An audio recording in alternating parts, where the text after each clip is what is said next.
I'm nice, and I'm pretty, and I'm smart. I'm a catch.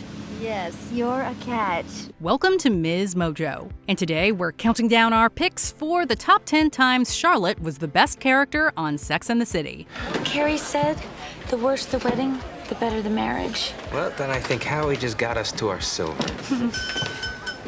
For this list, we're looking at the most notable times Charlotte York impressed us with her humor, compassion, adventurousness, and all-around likability. However, we'll be sticking to the original series, as the movies and revival deserve lists of their own. Which of these moments made you fall in love with Charlotte? Let us know in the comments below. Number 10. Dealing with Trey. If we can rely on Charlotte for anything, it's to give her marriage a fighting shot. On her first go, she exhausts herself trying to make Trey comfortable when it comes to their intimate life. Clearly, though, his lack of communication, insecurity, and stubbornness are the things tanking their relationship. You're not going to get anywhere until you change how he sees you. I don't know if I can do that. Yes, you can. Come on, you're sexy. He should see you. You're something to see. Although the situation is unfair, we're proud of Charlotte for sticking to her values and stating her desires before bowing out. In Season 3, for instance, she confronts a chilly Trey about her own unfulfilled needs. Look at me.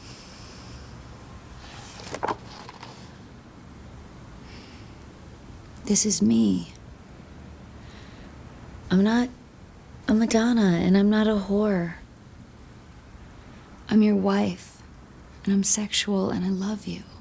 Meanwhile, once his libido is through the roof in Season 4, she infamously tells him she's done being married to his private parts. How can you not admire that? Trey, Oh. I'm tired of being married to your penis. I'm a person, and this is supposed to be a relationship, and I'm done walking on eggshells. Number 9. Keeping her composure during her wedding to Harry. Oh my God, what are you doing here? Don't look at me. Don't look at me. Jesus Christ, Shar, my ear. You're not supposed to see me in my dress. This is bad luck, very bad luck. Charlotte's first wedding is basically a dream. But as beautiful as the ceremony is, what comes after with Trey is far from easy. By the time of her second nuptials, the bride has grown immensely and learned some important life lessons. There's no better proof of her evolution than how she ends up reacting to the day's many challenges.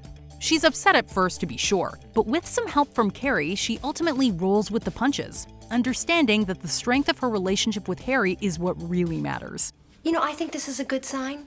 I think the worse the wedding, the better the marriage. I have a stain on my dress. That's good. That's a good sign. You're just trying to make me feel better. It's hard to imagine early season Charlotte so calm in the face of disastrous incidents like a drunken, rageful toast. And if that's not some serious character development, we're not sure what is. I don't like this, I'm afraid. Now what? What's the worst that can happen? We'll live happily ever after? Number 8. Her Hamptons persona. Charlotte has arguably gained a reputation as the most conservative member of her friend group. I mean, next year, who knows? One of us could be married or have kids.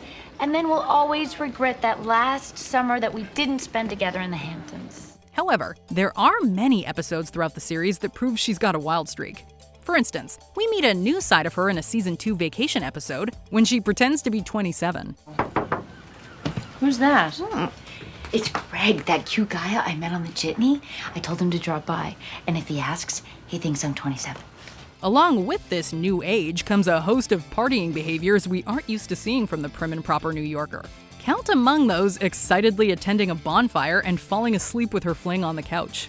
Although we understand why Charlotte's carefree Hamptons persona can't stick around, it's so much fun while it lasts. Oh my God, it's so disgusting. Where's she going? To the drugstore? Charlotte really is in her 20s. Number 7. Miranda's baby shower. When Miranda gets pregnant with who we now know as Brady, a thorny conflict develops between her and Charlotte. How could you do this to me? To you? Okay, stop, please. Stop. What are you gonna do? While you would expect the latter character to be thrilled for her friend, she can't help but be reminded of her own fertility struggles.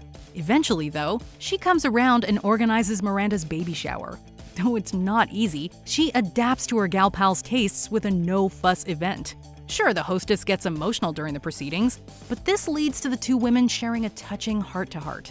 The issue isn't totally resolved, as Charlotte hesitates before ultimately attending Brady's first birthday party after her miscarriage. I can't go to Brady's party on Saturday. Okay. She'll understand. But between these moments and offering her support at Miranda's mom's funeral, it's clear that Charlotte has her friends back. Number 6, helping Carrie cope with Big's wedding announcement. Sex and the City has no shortage of moments that make us believe in the power of friendship. One of the most subtle yet touching gestures of support happens between Charlotte and Carrie in the 3rd season. After the women see the news of Mr. Big's wedding to Natasha in the Times, Charlotte senses the feelings welling up inside Carrie. I'm just gonna take your Would you piece. stop? I know what you're gonna do. I mean, you can't not read it, and you're gonna cry, and it's gonna be awful. So let's just read it now and get it over with. So she accompanies her home and offers to spend the day with her. She even tries to make off with the paper to prevent Carrie from obsessing. But knowing that the heartbroken protagonist will go over the announcement one way or another, Charlotte stays and helps her process the news. What I wouldn't give for a working fireplace. He wasn't the right man for you. I know that. I know. It's not him. It's the whole wedding. Suffice it to say, we could all use such a reassuring presence during tough times. You don't have to prove anything. You are stunning and intelligent and funny. And what is she? Married. That's all. Number 5, drunken dancing on Staten Island. In the season 3 premiere, the girls accompany Carrie to Staten Island, where she's judging firemen for a calendar competition. The club night marks one of the show's most upbeat scenes ever, as the characters get their groove on to a disco-fueled party playlist. Do we have to be this close? It's embarrassing. You gotta be in it to win it. I'm moving back. Come on, I can't see the cute fireman from back there without my glasses. Surprisingly, though, it's the usually reserved Charlotte who steals the show. After being, shall we say, overserved, she ends up lost in the music in the middle of the dance floor. How many cocktails did she have? A couple? Why? Hi, honey. It's me. I went to see the doctor today. And she is no less excitable on the ferry ride home, waxing poetic about her marriage goals. You hear that, New York? I'm getting married this year! I'm getting married and here I come! If she falls over, I will never stop laughing. The sequence makes for one of the character's most adorable moments ever. Number 4, the sorority lunch. In the season 3 episode Frenemies, a surprising schism develops in Carrie's friend group. While Charlotte is tired of brash bedroom talk around the brunch table, Samantha feels judged for her liberated lifestyle. Sex is something special that's supposed to happen between two people who love each other. Or two people who love sex. Oh my God, you're such a... A what? What am I, Charlotte? As both women turn to more like-minded acquaintances, they come to appreciate their existing friendship even more. In Charlotte's case, her reunion with the snobbish women of Kappa Kappa Gamma does not go quite as planned. What's wrong with you, Charlotte? You're such a... What? What am I, Sydney? Charlotte realized how much they'd all changed since college. After revealing her desires for a more fulfilling intimate life in no uncertain terms, she ends up offending her old sorority sisters. Oh, honey, that's great. I knew you could do it. Thanks. Oh, hey, don't forget Samba Friday night. I'll be there.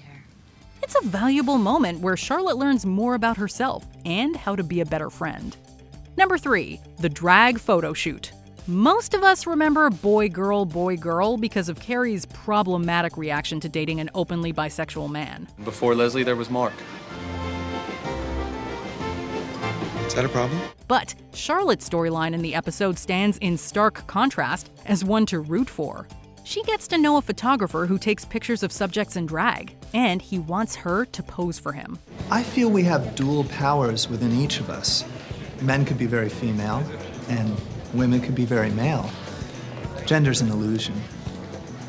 Sometimes a very beautiful illusion. She's unsure at first, but the experience ends up being incredibly fun and empowering. You can get any woman you want. You're rich, you're powerful. You eat guys like me for lunch. How you feeling now? I think I need a bigger sock.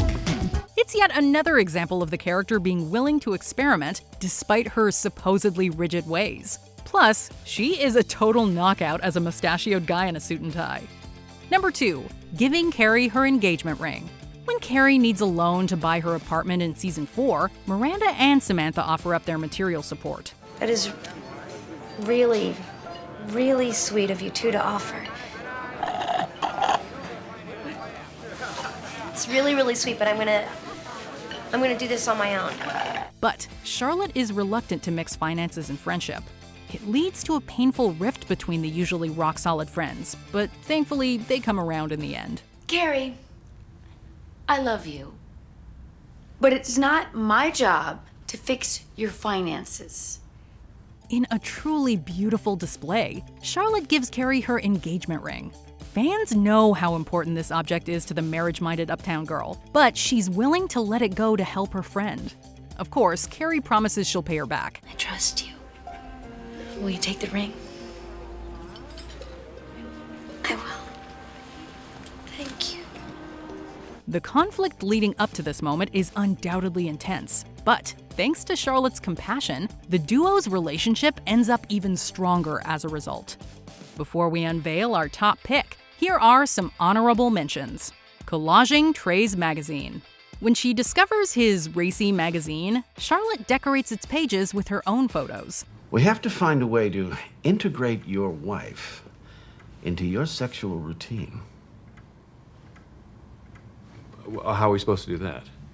Making up with Harry, Charlotte learns to appreciate what she's got. I don't care if you ever marry me. I just want to be with you. I would be lucky to have you. Shocking her friends. When Miranda brings up an unconventional act in the bedroom, Charlotte is remarkably open. Do I have to reciprocate? No, I would never do it back to them. Neither would I. Me neither. You wouldn't? Before we continue, be sure to subscribe to our channel and ring the bell to get notified about our latest videos. You have the option to be notified for occasional videos or all of them. If you're on your phone, make sure you go into your settings and switch on notifications. Number 1. Telling the girls they're her soulmates. When it comes to memorable quotes, Sex and the City is a true treasure trove. The sentence, independent single women in their 30s are never supposed to think, let alone say out loud. I'm sorry, but it's true. I've been dating since I was 15. I'm exhausted. Where is he? And yes, many of the memorable soundbites come from our columnist narrator, Carrie Bradshaw. But Charlotte's iconic lines cannot be forgotten either. But there's got to be that someone out there who's just perfect for me. Maybe I should keep looking. Here you go. In fact, she's the one who voices what's arguably the premise of the entire series. After a disastrous birthday leaves Carrie feeling lonely and loveless, Charlotte suggests that the women's true loves have been under their noses all along. Rather than looking to men for fulfillment, she proposes that the central foursome find their soulmates in one another. Maybe we could be each other's soulmates. And then we could let men be just these great, nice guys to have fun with. For all their talk of boyfriends and marriage, this moment proves that Charlotte is a friend until the end. Do you agree with our picks? Check out this other recent clip from MsMojo, and be sure to subscribe and ring the bell to be notified about our latest videos.